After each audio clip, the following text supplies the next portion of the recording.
now it's on. There was a delay in it turning on. Now you can hear me. So these are the projects in the Software Freedom Conservancy. They're all projects that come together under a charitable nonprofit home. So I'm the executive director of Conservancy. I'm on the board of directors of the GNOME Foundation, and I'm also a lawyer and do pro bono, which means I donate my time as a lawyer to the Free Software Foundation, to GNOME, and to questioncopyright.org and a bunch of other organizations.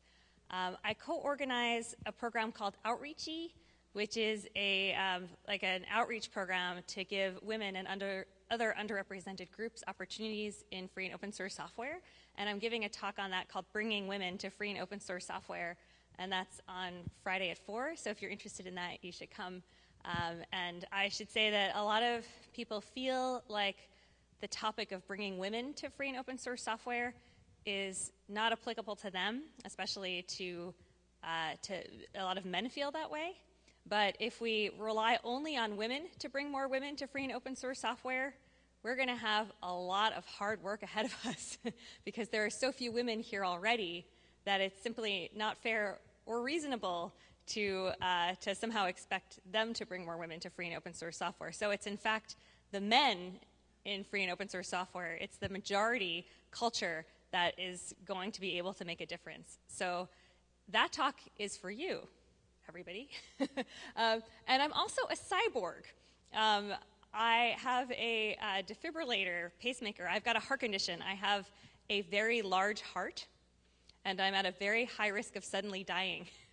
And because of that, I have a defibrillator, so it's all okay, except that I can't see the software that is in my own body, which is crazy. And I'm speaking about that on Saturday. So if you're interested in that, you should come. And the reason why I mention that now is because sort of confronting life and death in your own body and seeing the software that you rely on as something that the companies that create it don't even let you see makes you realize that we rely on so much software for society, for our lives, for everything that we do, and we have no control over it, and we have no ability to fix things when they go wrong. And for me, that experience turned me from being someone who thought that open source was cool into someone who's passionate about software freedom. And it's now something that I think we all need to recognize because it's a short walk from your health, from a defibrillator, and from your health to your car, or to voting machines, or to a stock market. And suddenly, when your phone is talking to your security system or your temperature control, all of these things become related. And it means that while everything is talking to everything else, we don't even know what our critical software is. So everything must be free and open. And this is the backdrop by which I look at software freedom, at open source software, at our entire field. And I have my Twitter handle, so Karen, it's like O0 Karen 0O, O0, and Conservancy, so that if you're looking at your computer or your phone, I know it's because you're tweeting how great this talk is. Okay, so is anybody here completely new to open source software, to free and open source software? Like, is anybody here, is this anybody's first free software conference? No one. That's really cool. I mean, it's really cool when people are new, but I'll cut out part of the talk that I was going to give. How many people here like the GPL, prefer the GPL to other licenses? Like, almost everybody here. Awesome. You guys all came to this talk. So I'm not going to explain what copyleft is or what the GPL is, but I will talk about how important the GPL is to all of those things that I was talking about before with why the software in my body is so important, right? The copyleft license assures us the freedoms that we need to be able to have the rights with respect to our software. Right? The GPL is an amazing legal tool that is used in a social way to create amazing things. And this talk is about how I keep straying from my computer and then not being able to get back in time to change the slide. I need to get one of those slide changers. And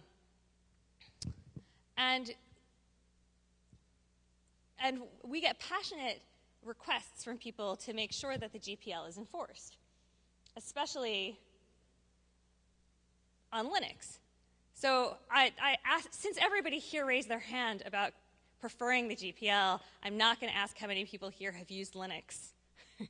Linux is surely used by a large percentage of people here, and probably is on a lot of people who don't realize they prefer the GPL. They have the Linux kernel in everything. It's in supercomputers and in phones, in all the Android phones. It's in a lot of TVs and cars and the space station, and it's running and doing important functionality at basically every major company in technology, and a lot that are not tech companies. And what happened with the Linux kernel is fascinating, because what it demonstrated is that copyleft is good for everyone. This model where we all come together with our different interests and work on a piece of software together demonstrated that this is not only good for us, it not only creates great software, but it's also profitable. It's good for everyone in the long term. It's good for society. It's good for business.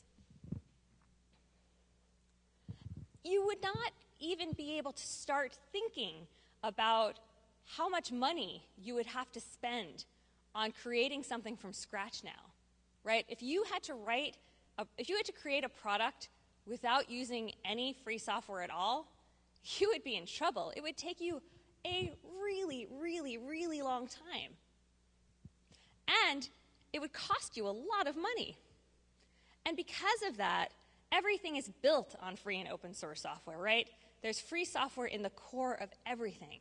But all of these companies that are designing products around free and open source software, many of them, most of them, let's be honest, keep a big portion of the code proprietary and closed. They keep their secret sauce, or they keep their portion that, they feel like they need to keep closed. And what's interesting is that free software is everywhere. It's in everything. And yet, in many ways, we have less freedom now than ever. In many ways, the actual functionality is, you can't even approach, because the core is what's free and open. And the companies that use free and open source software, some of them are very good and understand free and open source software and are careful to make sure that they meet with the obligations of the GPL and share and contribute back to the community. But many companies do not. And many companies, in fact, push this as far as they can. They go as close to the line as much as possible to make sure that they keep as much of their product proprietary as they can. And the only thing that stops them is their analysis over whether they'll get caught, and if they do get caught, how much it will cost them.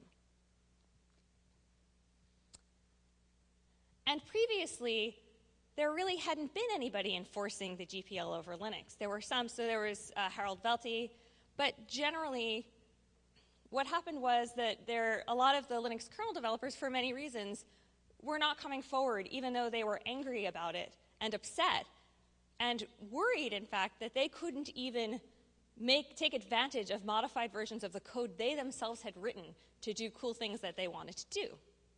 So the Software Freedom Conservancy put together the Linux Compliance Project for kernel developers. And one of the important things that we did when we set it up is we set up a structure where kernel developers didn't have to say who they were in order to join. And what was amazing about that is that a lot of people are afraid. A lot of hackers are not politicians. A lot of developers are, they don't want to fight. They don't want to put themselves out there, and they don't want to, they want to code. They don't want to have to fight a complicated issue. And worse still, if they came out in favor of enforcement, companies, especially potentially their employers, might be upset about it. and might try to stop it, or there might be other personal adverse consequences to them. But by making the program anonymous, we were able to have kernel developers come and join in our compliance efforts without having to necessarily take on this very dangerous risk, and they could assess whether they wanted to be made public about it as we went. So I'm going to tell you a story. Once upon a time, in 2011, there was a company that many people in this room probably have heard of called VMware. It's a big company, right? The stats on it are amazing. It's got $36 billion in market capital and a net revenue of over $1 billion. It has over 14,000 employees. And they were extremely well known for violating the GPL. That's actually the first thing I learned about VMware. I didn't know too much about them when I was a lawyer in this space in 2005. But the first thing I heard about them was, oh, that company, they violate the GPL. And my colleague, Bradley Kuhn, who is president of Conservancy and also our distinguished technologist and also our bookkeeper, incidentally, was executive director of Conservancy at the time. And one of the things that he was doing for the compliance project for kernel developers was asking these companies, and in this case, VMware, to comply with the license. So he went back and forth with them. He asked them to comply. After we talked to, so they actually sent us some source candidates, and they started sending some better information. And then they kind of slowed down. We asked all of our allies in the space, the Linux Foundation, people who are in the diplomatic roles to help us. And ultimately, while some progress was made, in 2014, VMware simply said, we believe that we're in compliance. We're not going to do anything else. Now, we started in 2011. Why would we take so long, you might ask? Well, we don't want to rush things, and we want to give companies the time to comply. We understand that it's not always easy, and once you have a product in place, it could be hard to come into full compliance with the GPL. So we try to give companies the benefit of the doubt and give them as much time as we can to come into compliance. So we got to the end of the road with our negotiations. So we went back to our coalition. And in our coalition was Christoph Hellwig. Christoph Hellwig is a very prominent Linux kernel developer. His accomplishments in the kernel are undisputed, right? He has over 250,000 lines of code. He's always in the top stats of kernel contributors, 20th in the 319 release. I think they haven't come out with the 4.0 statistics yet. And perhaps more importantly, he's fourth among reviewers of third-party code. So he's a really important figure in the Linux kernel and its development. And when he thought about the VMware case, there were two main things that caused him to want to get more involved in this case. One is that is simply the spirit of the license. It's simply all of those, exciting, idealistic things about software freedom, right? It's all of those things about what makes copyleft and the GPL so great, that the principle of sharing and the idea that everyone contributes and everybody benefits. So part of it was that it was very upsetting that VMware was violating the spirit of the license. And part of it is that he's a business owner. He does software development in the Linux kernel for his livelihood. And if there are companies who take his software and take the software of the kernel and use it and just, modify it and make modified versions and distribute those changes without sticking to the license, in violation of the license, then it ruins it for everyone. And the small business owner in particular, the consultant, loses out.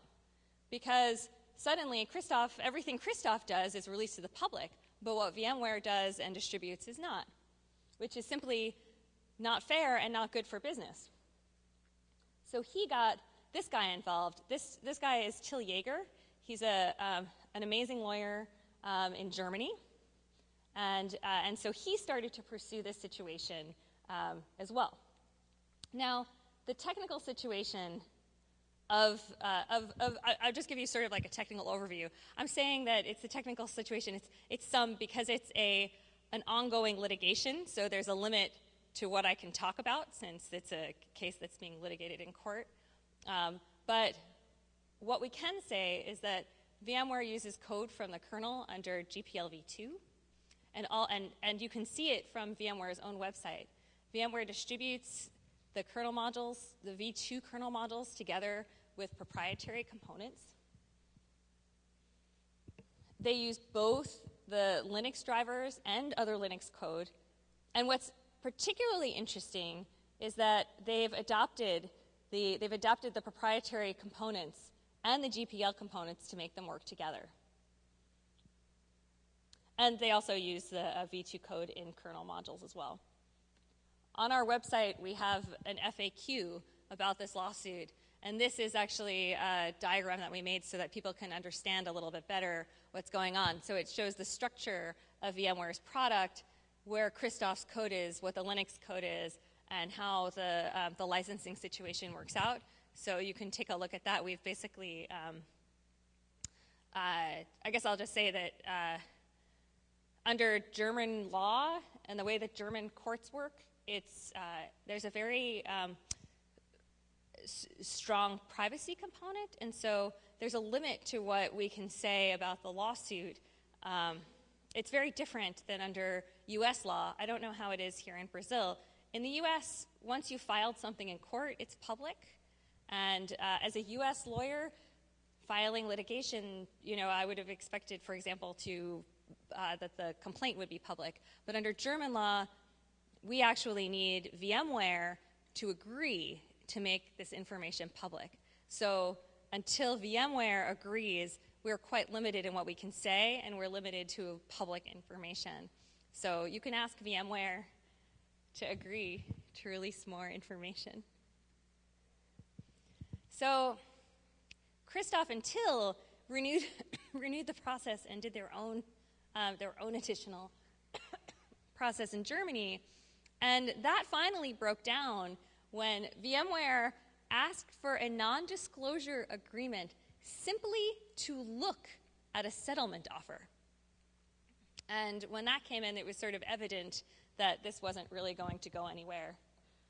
We were completely out of options. So Christoph filed a suit in Hamburg, in Germany. And Conservancy is the funder of that lawsuit, and we've provided some technical support and other support. What's interesting about this case is that, as far as I know, it's the first lawsuit on a derivative works issue. So on the idea of whether, the provisions of the GPL have been held up in court, right? I remember back in the day, it was kind of like the Wild West. It was kind of, people didn't know, and they would make up what they thought the law was.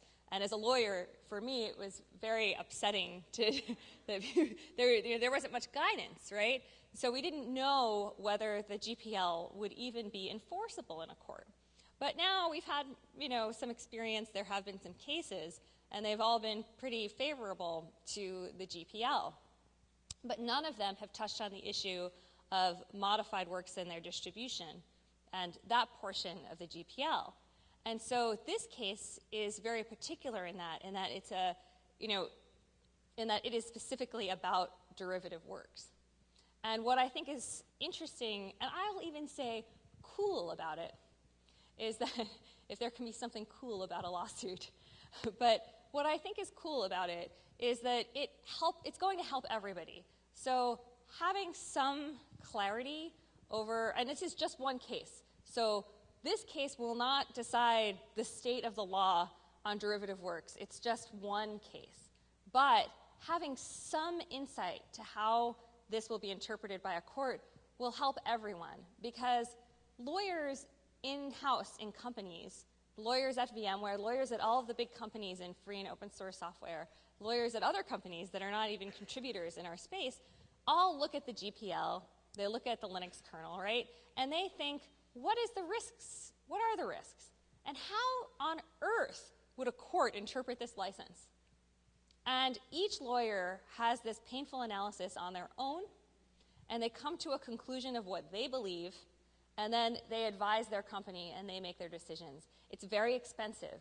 All of these lawyers do it over and over again at all of these companies. It's expensive and it's a waste of time. And at the end of the day, they don't really know. So having there be a case on this issue and in this area is, I think, going to be helpful for everyone.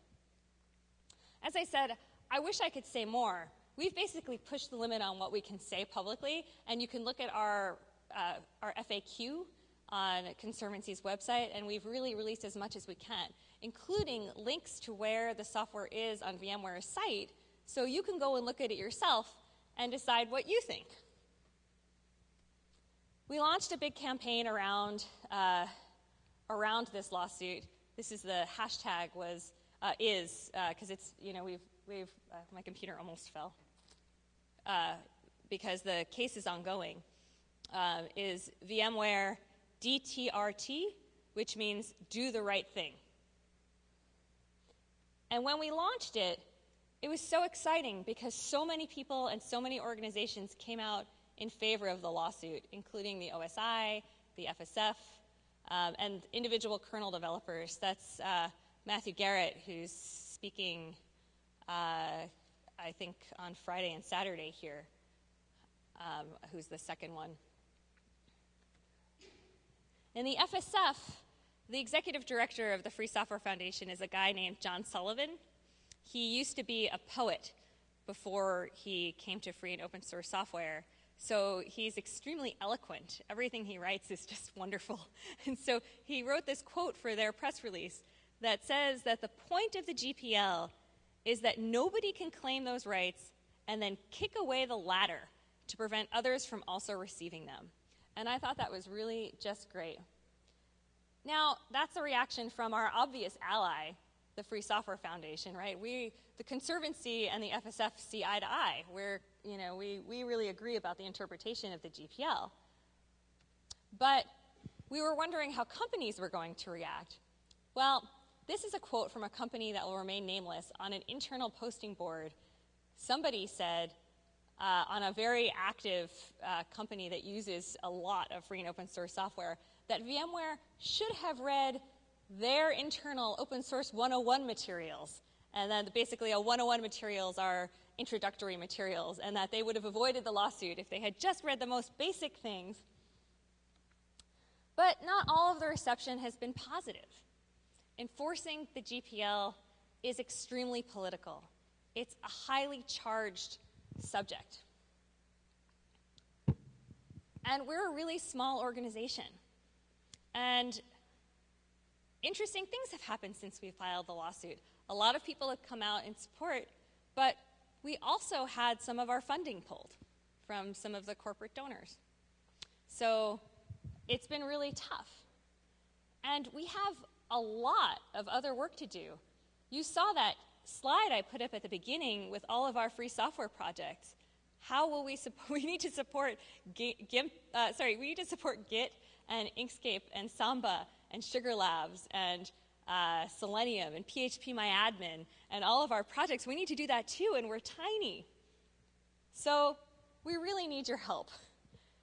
We have a supporter, it's like a membership, but we call it a Conservancy supporter campaign. And I please ask you, if you care about this work, to sign up as a supporter, because this work needs to be supported by the public. Companies will never look to their long-term interests for their funding, right? I think the Linux kernel has demonstrated that copyleft is good for business. It's great in the long term. There will be more business opportunities. The companies who are active in our space will be more profitable down the road if the free software is stronger, if more is shared. But in the short term, it's very hard for companies to see how it's in their interest. They worry about the risks. And therefore, this is exactly the kind of thing that needs to be supported by the public, because it is the public that will benefit the most from it. And so that's part of why we've launched our supporter campaign, and hope that the public will support us and care about this work. We take on all of the a lot of the ethical problems in free and open source software. Sometimes think of us as sort of the conscience of free and open source software. The FSF is another part of that.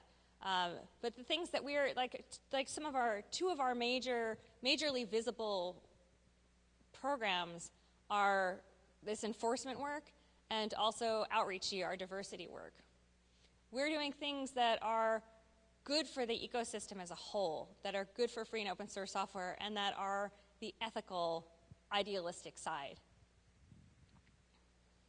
But at the end of the day, we really don't want to litigate. We don't want to go to court.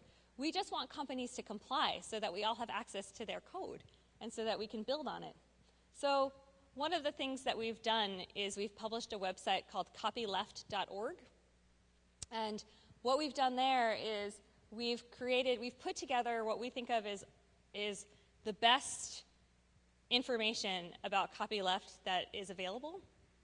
And of course, it's available under a copyleft license itself, which means that you can all go to copyleft.org, read the guide, and submit a patch. So I hope that you will. And one of the things that we added when we launched it with the Free Software Foundation is that we published something that we've never done before, which is an analysis of a pristine source candidate. So this ThinkPenguin wireless router has a really good source code. And so what we do is we analyzed it so that we can show you what we look at when we analyze a product to see if it's in or out of compliance. And so we published all of that so that we take some of the mystery out of GPL compliance, and you can see what we do and what we look at. This is a long road.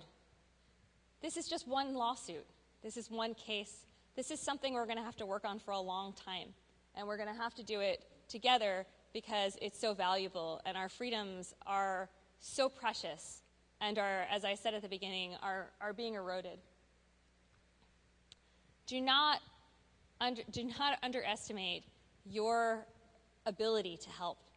You have a lot of power in this fight. Developers, contributors, and consumers have a lot of power in making sure that this is done right.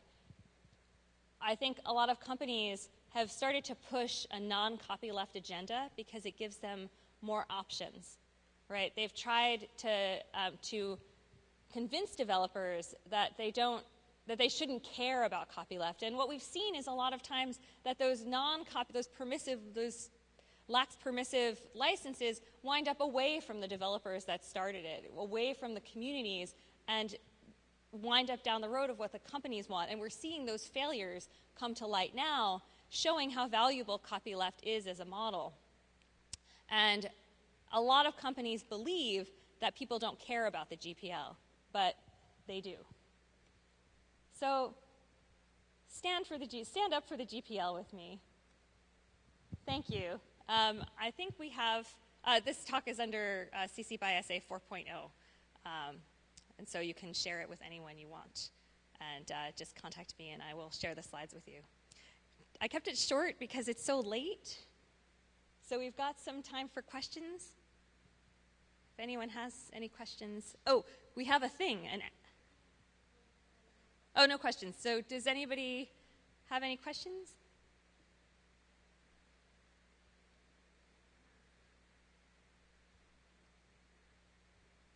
Why would anybody want to enforce the GPL?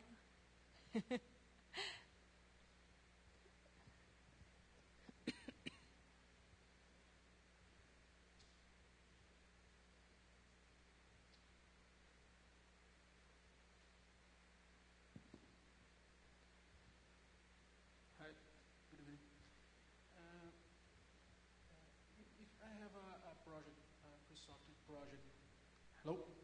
Better. Okay. If I have a project and I think that some company is copying some part of this job, licensed in GPL, how can I ask for your help, or can you help here in Brazil, or? Yeah, so we're a global organization. Our work is global, but we're based in the United States. What you can do is, so community-based enforcement, like what we do, we have certain principles that we follow to make sure that we're doing our work in the most ethical of ways. The first thing we do is to verify that the company is actually not in compliance. So what you need to do is there's an offer for source code, you should exercise that offer and document it.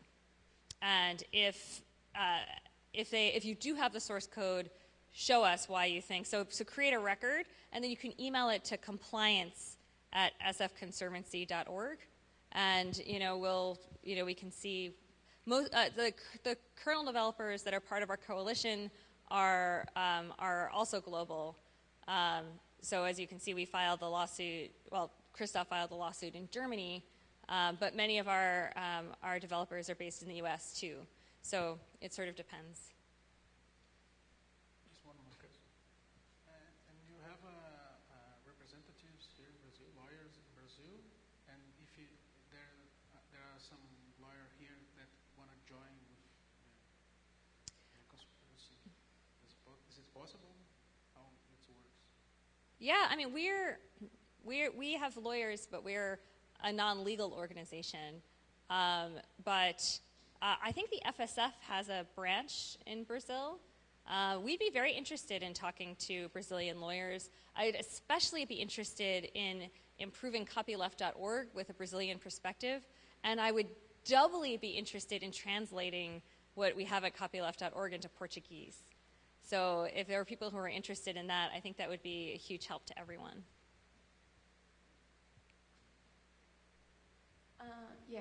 There is FSFLA, which is for Latin America. And some people with knowledge in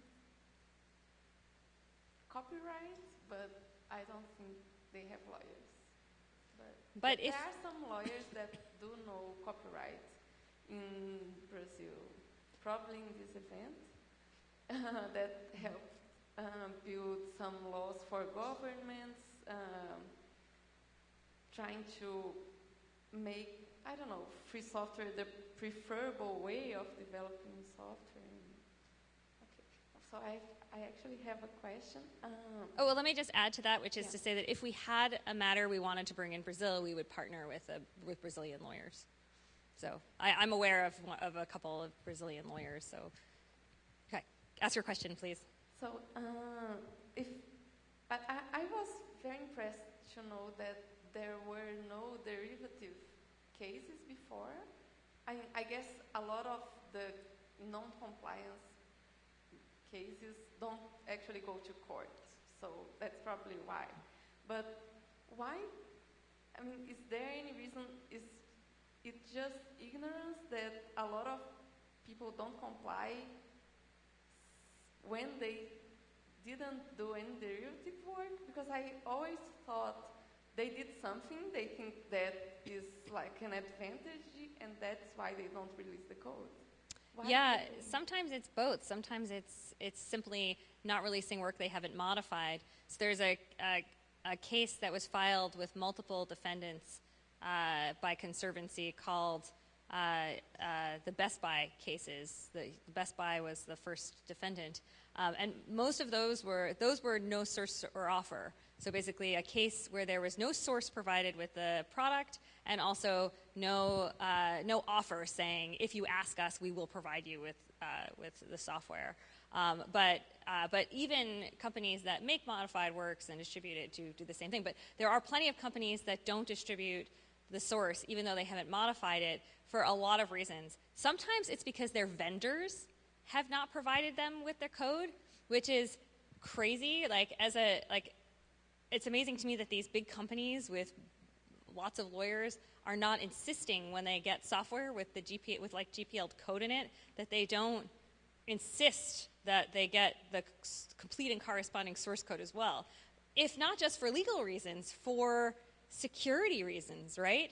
Because if there's a vulnerability down the road and you don't have your source and your scripts to build it yourself, then how are you going to be able to address a security failure down the road? You're not going to be able to. And so as a security matter, and there's this whole study called the honeymoon effect, which shows that it's not today or tomorrow that you have to worry. Like initially when you release software, it's not immediate that there are exploits and vulnerabilities. It's at some point, there's a period of time where there's zero. And then once there's an exploit, it increases almost exponentially. So you have to worry about it down the road. So it's crazy to me that companies don't even ask. So a lot of times it's because they didn't get it from someone else. And we're only seeing it because that company, and we can't, you have to sort of know, as I said, you have to verify your facts, right? You can't just simply go and try to sue someone that has, that you don't know for sure what they've been doing. So, so a lot of times the modified software happened a step away. So they don't have it to give, but sometimes they just are unwilling, it's expensive, it's annoying. A lot of times we just contact those companies and try to explain to them why it's important, and then some of them do get into compliance without having to resort to issues. We try so hard to avoid lawsuits. We do everything we can.